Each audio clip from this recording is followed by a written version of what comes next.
रसिक हो नमस्कार. साधना जोशी बोलू मराठी या यूट्यूब चॅनलवर आपणा सर्वांचं पुन्हा एकदा मनपूर्वक स्वागत.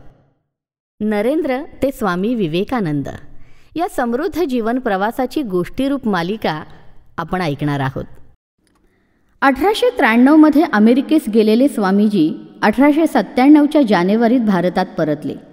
जाण्याच्या वेळी कोणाला फारसे माहीत नसणारे स्वामीजी परतण्याच्या वेळेस जगविख्यात झालेले होते. भारतातीलच नव्हे तर जगातील अनेक देशातील लोकांच्या मुखी त्यांचे नाव होते. भारतात परतल्यावर स्वामीजींचे ते जातील तेथे अभूतपूर्व स्वागत झाले.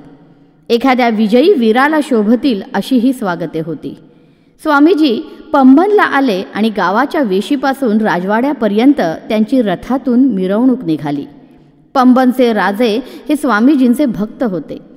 रथयात्रा सुरू होताच राजासाहेब रथातून पाय उतार झाले आणि अनेक अधिकारी आणि प्रजाजन यांच्यासह त्यांनी स्वतः रथ ओढत राजवाड्यापर्यंत नेला. अनेक शहरातून स्वामीजींना सत्काराची निमंत्रणे आली. प्रत्येक ठिकाणी प्रचंड उत्साहाने त्यांची स्वागते आणि सत्कार झाले. संस्थानिक, विद्वान लोक आणि सर्वसामान्य जनता अशा सर्वांनी एकत्र येऊन स्वागताची तयारी केली. सर्वत्र पताका लावल्या, कमानी उभारल्या, मिरवणुका काढल्या आणि सभांमध्ये स्वामीजींवर स्तुतिस्तुमनांचा वर्षाव केला. सत्काराला उत्तर देताना प्रत्येक ठिकाणी स्वामीजींनी भारत आणि भारताची उन्नती हा विषय मध्यवर्ती धरून भाषणे केली. कोलंबोपासून अल्मोऱ्यापर्यंतची त्यांची ही व्याख्याने भारतीय व्याख्याने म्हणून प्रसिद्ध आहेत.